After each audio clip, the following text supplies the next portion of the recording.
sales are and if we take each market in isolation, the UK seems to have a fundamental drop in traffic's difficult to ascertain yet, but it might be. But certainly the conversion of that traffic. And so, and like I said before, it's true, it's across all touch points. It's not just one touch point that is struggling, which to me would say it's the desirability of the product, because if we go back 12 months, the products are the same, beach towels, travel bags this time of year. The price points have actually been lower this year than last year. Yeah, on the beach towels, definitely. The travel bags as well, we went £20 last year. We went out with £20 travel bags the this year. Yeah. And that campaign died quickly and couldn't generate a ROAS. So even with lower price points, it's not like they're biting our hand off. So last year they were buying more at a higher price. So there was intent and conversion ability there last year that's just not been seen this year. So that would say to me that it's a product desirability thing. The only thing that holds me back from saying that, and I can only look at the stats through Facebook, click-through rates. So when someone sees one of our ads that are similar to last year in their Facebook feed and their conversion audience, that means Facebook believes that this audience is in the market to shop, they're not a window shopper, they should be a converter. They are clicking on the ad at a rate that is similar to last year. Yeah, that's correct. So if you try and look at the funnel and go like, is it that the product's not desirable when people see it? Those checkpoints seem to be the same. The percentage of people who see an ad and take an action are the same. Then we come to the website. I can see through Facebook that the cost to add to cart is up. There's two factors that impact that. One is physically, do they add it to cart or not? The second is the cost per 1,000 on Facebook, because if the cost per 1,000 is higher, that means the cost per click is higher. So even though the same percentage are clicking through, the cost to us is higher, and therefore the add to cart cost will be higher. So I need to understand which is having a bigger impact on that. But I can see conversion rate on the website isn't great, but probably wasn't great last year, both sub 2%. Yeah, I'd say the last, I mean, I've got to take the last few days out because we've got the traffic campaign going on, but, you know, you're looking at 2 or below, really, so it is already quite a low converting month for us. But like typically we see Feb can be difficult, but it is coming off the back of a difficult January as well. Yeah. So conversion rate seems to be the same. It is slightly down, but not like, you know, 4%. Well, what I would say as well, though, is you're going to have, so that goes up to the 20th. Do the same for the prior year. Because you'll have payday in there as well. Oh, 2 point. So it's pretty much on the money. 2.3, 2.26. So it's 2.26 versus 2.29. Yeah. So it's pretty much. What about the traffic then? Traffic is going to be down dramatically. 188 last year. So traffic has halved. Yeah, we had the TV campaign running for, it ran for a portion of the start of the month. Yeah, I mean, but to be honest, traffic stays high. Yeah, it does. But I think we know what that is anyway. So it's 189, was it? Yeah, 188. What do we think that is? There'll be two things at play. One is how much we're spending on Facebook in that period last year versus this year. Yeah, it looks around your 1.5. And then this year... Just do the calcs, so the first 20 days. Okay. So on Facebook alone, averaging 1.3, 25.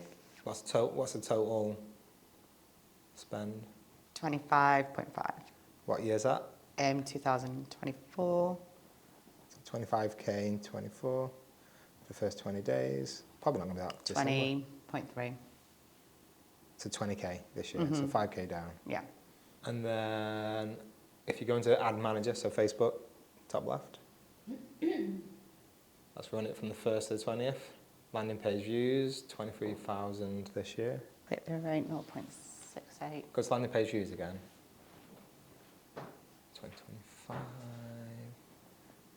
3K. The CTR is 0.6, 0.68. CPM £5.32. And do the same for last year. Oops. Let me just get them on both screens so we can compare them better. Scroll to the left, to the right, sorry. Stop, 59. So yeah, so on Facebook alone, you've got 26k sessions down year on year, so the difference is greater than the total sessions this year. The CTR is what? 0.85, so CTR's dropped. And then the CPM, CPM. 333, so Yes. it's nearly doubled. So what does that mean? Basically, year on year, to serve the same, so to serve 1,000 people, the cost has doubled year on year. So if you spend what you spent last year, you would get half the eyeballs, all things being equal. But we are seeing that on top of that, there is a drop in click-through rate, and that drop is 0.2%, but as a percent of a percent, that's a quarter. So it's gone down by a quarter year on year. So there are two things. One quarter less of the people who clicked last year are clicking this year, and to reach those people, it's costing us double what it cost us last year. So that's Facebook, which is our biggest marketing spend and channel, paid. Next is email. Email, we're sending less emails year on year. We are. Which is something we're doing on purpose, so we're not bombarding people. Yeah. But also we're protecting the cost Yeah. of email as well. Not as easy to see, but email in terms of, if we look at that, what is the traffic from email year on year? Is it down or up? Does it follow a similar pattern? And then what's the conversion rate? What's the average order value? Yeah. Do you have a sense of those?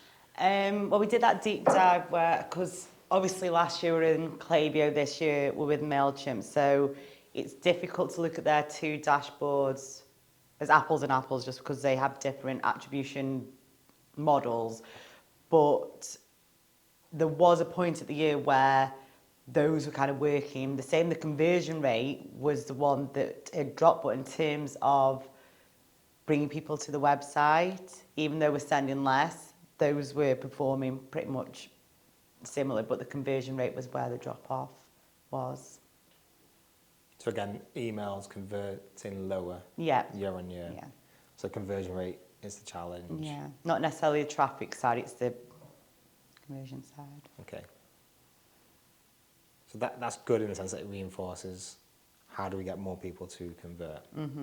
Then organic, just for completeness, obviously that's become tougher each year anyway, because your reach is lower as more people get recommended content in their feed now than followed content. So that makes it harder to get into people's feeds, who you built up as an audience over time. One of the things obviously we're looking at is working on brand, which would help those that do see our content engage more. And that's something we'll have a look at. And equally, the more content we create that is strong, the more chance we have of getting in people's other feeds. Because the flip coin is like, the negative of that is you appear in less people's feeds who have made a conscious decision to follow you because of the way that those platforms now work. The benefit is you could potentially appear in anyone's feed if you get that piece of content. Yeah. Right. So I think there is an opportunity, but that is a trial and error thing. And based on that nature, I guess the more engagement you get, the more likely you will appear in their feed, especially stories. But it's holding that attention so you stay in that place.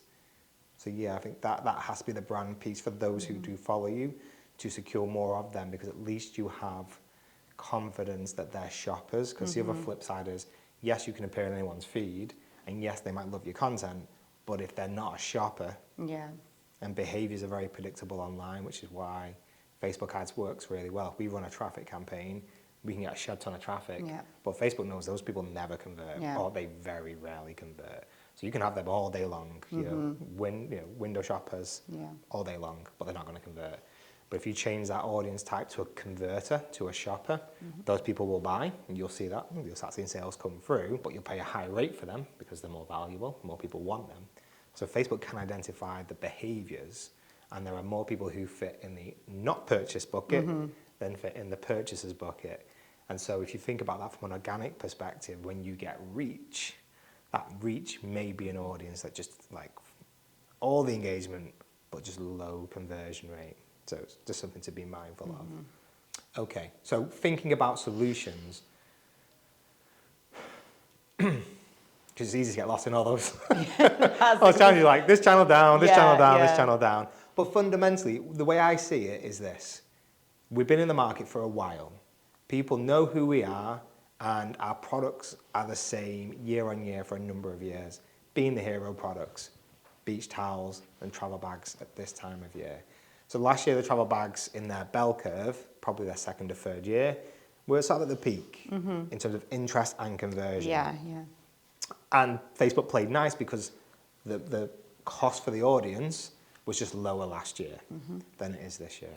So you had that perfect storm, which meant that January and February really popped strong last year. This year, Facebook's market rate has doubled, so even if you spend the same, your sales will halve.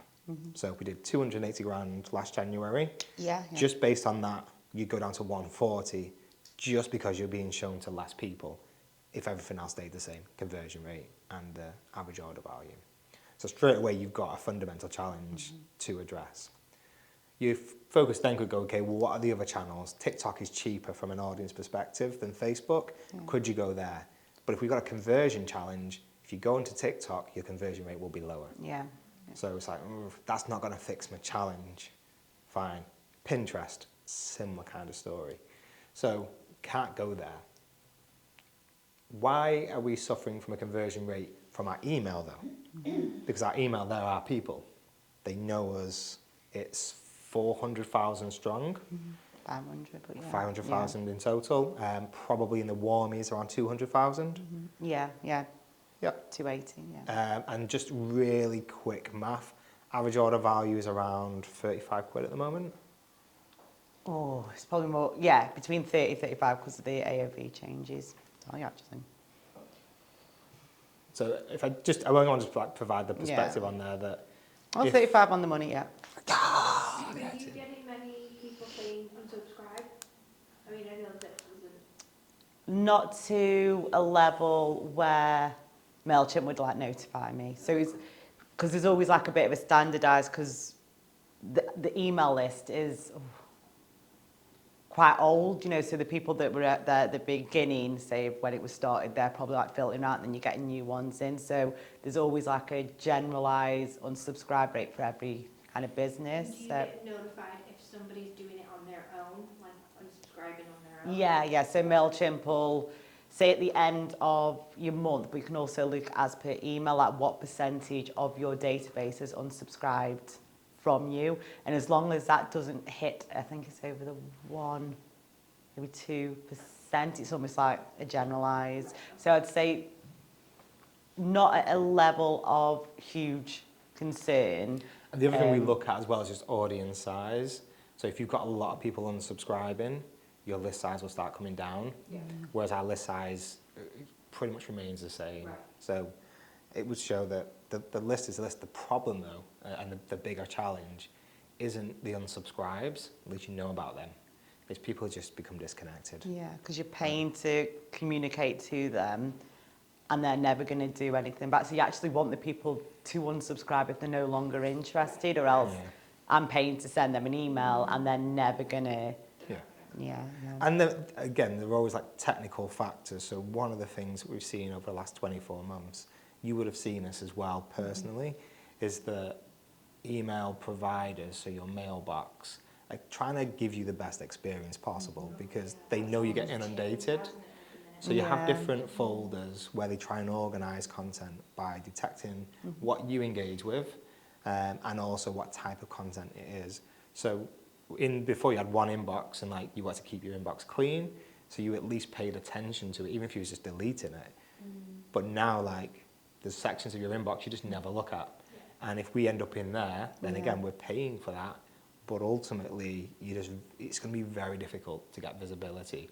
And people tend to drop in on those inboxes when they want, which is around a purchase occasion. So you will occasionally see someone from nowhere come left the field and buy something, or even just open an email from nowhere, but it's because it's on their terms. And so it becomes unpredictable, which is a challenge, because we could just delist them and not email those people, but because you don't know when that time is, you include them, because that way at least you're always in the mix to have the opportunity for them to click. And that's why, before we were talking about the segmentation, that's why I'll always have like my everyone pots. They're not hit all the time just because it's expensive to go out to, 500,000. But they will definitely get hit on a Sunday, because Sunday is a good day. It's a good day on email and Facebook typically as well, in the website. So there'll be certain times where the everyone's will get it, and it's usually around the weekend because people are a bit more available to go into their inbox. But during the week, I try and keep that specific to the warmest audience possible, so that at least if I'm paying to go out to this group of people, I should benefit from a stronger chance of a sale. A question I'd like to ask, and this is genuine, because you can go into all of those little rabbit holes. Facebook, you can see that you've got a number of metrics: cost of the audience's interaction on Facebook, so the clicks, and then the behavior on your website. Do they just bounce? Some people do. Do they have a play around? Do they add to cart? And do they convert? Email, are you even inboxing? Or are you going into a junk folder? You can't get a data point on that. All you can look at is the data that they make available. But similar to the changes that Apple made with Facebook, there's also now less data being passed through to email platforms like MailChimp, like Klaviyo. So you might see an open rate in your dashboard, but because email providers now scan emails to be able to sort them, the systems struggle to detect, was it open from the AI or was it open from the human? And so that data point can become very messy, and it can give you an inflated sense of how many people open your emails versus how many people are really opening your emails. So that every area is problematic. What I would say is, because I can see I come out of the detail and go higher up and just look at an overarching view, interest just seems to be lower.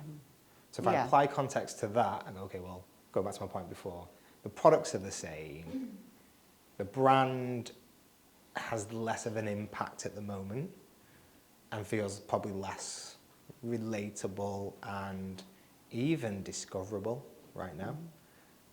And I think that's why when we do an email and it's hot, so if we take the travel bags, £20, the first time you run that, like we do, what did it peak at, 13, 14 grand of sales? And so like on those bigger days, you can still get a strong result. So that says the audience is there when the mix is right. But the problem is you can't keep running that because you've took the early wins, and so that audience is then tougher to convert, so the results drop. But the fact you can still generate a spike... Yeah, it means that they are there, they're not gone. Correct. So I think to focus on specifics, there is the opportunity. How do we make the brand relevant again? And obviously looking at that brand strategy is a big part of that. And how do we make people want to shop with us again?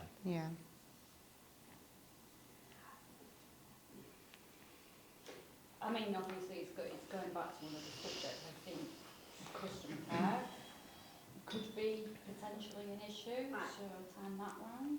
Okay, so let's say we fix that. Customer care is now brilliant. What else? I think we need new products. We've not put anything into the market for a long time. And I don't just mean a new design. I mean, like, a new product. Like, when has that been innovated in? Years. What was the last product? Probably travel bag, based on the fact it's quite new and it's in its sales arc. Yeah, I mean that product's actually quite... bag was something... I mean the travel bag, that's actually quite an old product that was repositioned as a travel bag, because before it was like this sports bag, the dance bag. It was a sports and dance bag. Something else. In terms of, like, I'd say the newest product that we've launched that's hit the right note, I can't think outside of like the earphones. That was like the kind of newest ones. We've introduced like the toiletry bags because we lost the wash bag and the makeup bag, so could that be kind of a replacement? And also it was a TF Pro item with a better margin, better RRP on it, so that was hopefully going to come in and sort that accessory hole out. We've not necessarily seen it. Like when it is launched, you might see a bit of a peak, but nothing of a stability where, you know, we've launched it on ads and it doesn't really work. And that was at a price point of like sub 20 as well. So that was a product that kind of, didn't hit the mark. I'm trying to think outside of that one when... Was the sleep teas one bar underwear? That, They didn't do that. I'm trying to think, like, trying to get like a silver lining from it, like, no. I've always said, like, the character we've got is great, and she works, barring this, she has done for many years. But personally, I think she could do with a bit of an upgrade. Now, if that is a different version of her, which is more set, so we do have personalisation, but on a different style of Clarabella character, so she's a bit more edgy, it could work. I often look at her and I think, I still adore you and you still have it, but I want an edgy version. And I don't know if that's because I'm got older and I'm like, okay, 14 years of that same character, I would like her maybe in a different pose with different aspects to her. So there is that option. I think for me, looking at it as a simpler way without sort of creating another version of the character to create interest again in the character element of the brand, I think it's that there's been no innovation. We've just been so focused on the figures because we've got to be, we're running a business. But like a lot of times on social I'll do which one Wednesday and I'll just do emojis of products like what would you love to see. That does get engagement from, oh, I'd love an umbrella or I'd love a dressing gown. And to me, as a Clarabella lover, and you know, mugs, whatever else I've got at home, I've got everything. Yeah.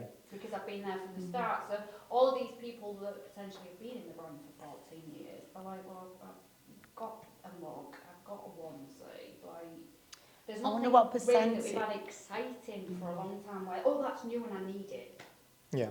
I wonder what percentage of our audience, so like, have bought just once, have bought twice, have bought three, because I don't know, my gut feel with it, there's not an awful lot of percentage of our audience that are going to want/own, you know, every single kind of Clarabella item. So whether it is the... 1 in 4 customers repeat shop.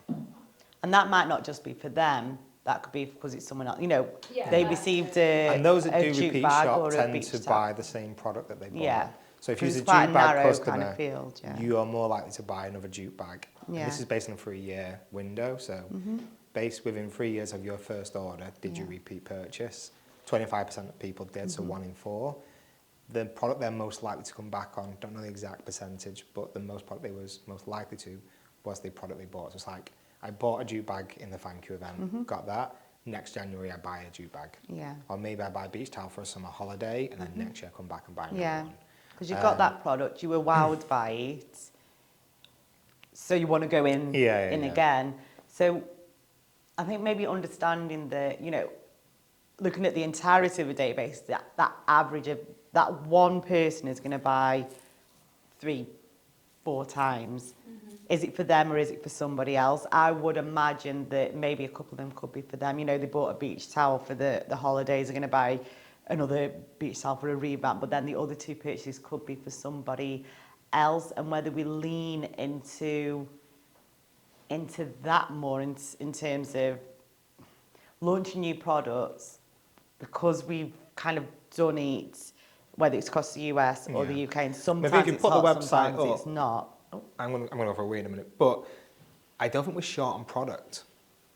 I think we forget how much product we do. I agree. I think the challenge is not most customers, because most customers come in very singular. They don't know that we do that.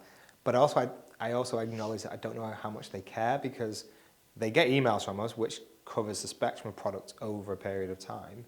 And they don't really respond to those emails, but they do respond typically to the product that they bought, which probably creates that data trail of, I bought a beach towel, you send me all these emails, but if I send you a beach towel offer, Yeah. half price, shop before midnight, Yeah. boom, these people are That's back in it, play. yeah, yeah. But if it's a teacher gift or a graduation gift or a wedding gift or a new product launch, they Or don't. diaries, calendars, they don't yeah. seem to react. And I do think, I always talk about this scene in Friends where you see Joey stood in the Porsche hat, all the Porsche gear. I think our brand is so striking that you probably only ever want to have one thing with your character on it, because it is quite in your face. And this is the main audience. There'll be pockets of people who have everything that we've ever done. And I think that's one of the challenges is that I get the beach towel, but even though you could pair it with a passport cover and flip-flops and a beach bag, it's too much. I just want my beach towel, and that's the quirky character thing that I have. And I think that's one of the fundamental problems we have, is that we're in that impulse purchase market and people see us as a one-shop thing. And therefore, once they've got that, because it's difficult to get that wow factor again. Yeah, but you could gift a wow. Well, that's it. So that's what's going on. So that's why you see 1 in 4, because then it really does depend on whether they love it so much they buy it for themselves, or they love the reaction of it and like, I've got to get my friend, my partner, my kids one of these. And so that creates the rounded data point. But that's why they live within that product as well, because I had it, good product, good experience, boom, I want to get it for somebody else. So I think that's one of the challenges is that we have, that like, looking at that screen, are we short on product? No. Lots of product. And lots of products in different categories, so they're not all going to be in the same space, which gives us, I think, more opportunities for people to want to buy them. There is a couple of questions that raises. One, because we are so transactional, beach towel, 50% off, get you in your beach towel. They get the beach towel, they love it. They come back, they buy that beach towel. Our ads are all on that basis because we need you to convert, because if you don't, we're just throwing money away and we're not generating money on the back end, so we can't get a return on that spend. So ads are very much like, emails are like, offer, buy, very much product, buy the product, transactional. Organic, because it struggled with reach, now means like, how do you even know what we do in a way that isn't just trying to push a sale on you, that can make you appreciate the value of it in a more rounded way? And I think that that's where potentially the opportunity is to increase the returning customer rate. Because if we do that, that'll activate more of the database, which means we'll get a better return on those emails. So I think that's a logical place to begin with, is if we make people excited by the brand again and the utility of the characters, that should create the demand to want to buy it on more things. And then as we start to get an understanding of that, that's where we may be able to bring in products that is new and innovative, which has a higher strike rate. Because as we just went through, we've launched a lot of products recently. And I would say travel bags are a new product based on the fact that they were a dance bag before. So never advertised, so that audience, it was new to them. But then you've got the sleep teas. Earphones have been a great addition. The water bottles, not so great. So you're always going to be hit and miss with product. So that's why I think it's trying to fix that underlying, like, why do people want, helping people understand the excitement around a character again. And I guess being conscious of the RRP of these products as well, because of the nature, the personalisation, that base product will exist with some other company at a much, much lower price. So then it's ensuring that the value of the character and the value of the personalisation, the value of the brand and the product and those helps us to outshine competition as well. And when I say that, I was particularly looking at like the fashion. So like, we cannot, in that field, we have to have something that's... I think fashion's a really tough one because it is trend Yeah. in nature. Yeah. So things come and go. Even if you're great as a fashion brand, they come and go out Yeah. of season themselves. So having a big character there is challenging in itself. I do think, is there an ability to lean into more event-based stuff? So the bachelorette hen party space. Yeah. Gift, like from the potology side, when we had that Florida yoga mama who party favors for her kids' party, I mean, that's going to be a percentage of people who can afford to do that. Yeah. But, that is a Yeah. thing. And Yeah. it is big in the States. But not And even coming necessarily into in the UK. September as well, like I've seen an uplift from both requests and then also orders. So requests from customers, me and my family are going away on holiday. Most of them is September, by the way, in September. And they're wanting, group orders for that reunion or for that occasion. You've got 40th birthdays as Yeah, I well. see that a lot. Yeah. I think on the group side, like there's definitely stuff to be done there to Yeah, more increase potential, Yeah. awareness, make it easy for them to do it, and Yeah, it increases average order value as well. So The sports side that we've touched on it, but we've not delved into it. Like the Was that lacrosse team? lacrosse team, Yeah. that they want more access to their characters so that they can order more things with their, if they want a beach towel or they want a bag. Yeah. There's something I'm working on with Mike at the moment, and it's for a potential group order. I mean, the potential is 100, but realistically, I'm not 100% sure that where that's going to fit. But it's developing a portal where they can go out to the dance. It's for a dance group, and they can go out to the parents to create the child to create their character, add their name on, and essentially put that through for a kind of ordering system. So it just means that if they do get up to, let's say 100 beach towels, they're not having to go onto the website, do one by one. They can create those a CSV that's got these are all the people that are wanting the beach towels. This is the list of characters. This is a list of the name. So when it comes to those group orders, it makes it a bit more fun for each person to get their own portal and create the character and put it through for the ordering. But then also the person who has to pay a lot easier. Yeah, like they'll get a ping like, oh, Gemma's done her, Add it to my basket. yeah, kind of thing, To and the put it design through. required. Yeah. And So. that was working on a lot of aspects of different, sports groups, dance groups. Yeah. Once this is done and tested, like you should be able to flip this out.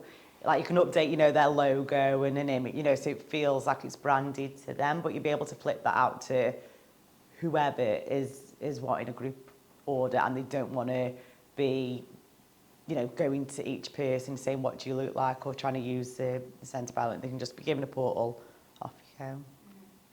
So that I think should help. that's maybe an observation.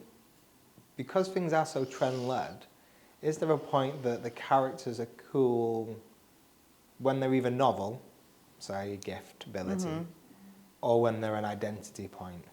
So like corporates love it because it's a quirky version of me on a company mug, and so everyone knows that's my mug, and so it serves a purpose. When it comes to sports, that's part of your identity. So being part of a team is pretty cool. So having my name and my character and my club team's colours is a celebration of my identity within that team. Yeah. And so that's something that I would have because I'm quite proud of that. Whereas everything else, because it's more consumer based, is that where it kind of goes a bit more meh? Or it becomes harder to market because you need the trend to be in your favour. Like, take a candle, for example, which were quite popular to begin with. Yeah. Do I now want in today's Instagram setup living rooms a character on a candle?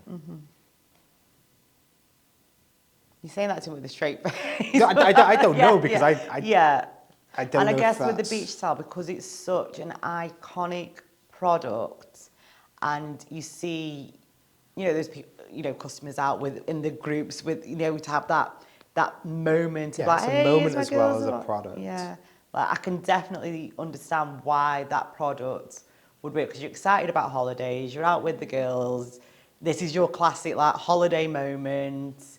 It all kind of fits. Looking at the candle, I know that's just a nice, it's hard to pick on the candle, but I guess it's because it's just for you. That's what I mean. It might not be as becomes, special. then it becomes down to the aesthetic, doesn't it? Whereas in the past, if I look at the things in people's living rooms, they were just a little bit more aligned with that. The colorations that might be on there, Yeah. the types of cushions you might use, whereas colour palettes now just seem to be a bit more muted than, say, 15, 20 years ago. Therefore, everyone has got even more earthy tones or more pastel palettes on their Instagram, whereas if we went back, I don't know how long, 15 years, they look very, very different. Yeah, And so if you put our product, so I'm trying to think of the candle that we used to have, like, that may fit then. I don't know if it fits now. Yeah. And is that why people kind of go, I'm not too sure about that?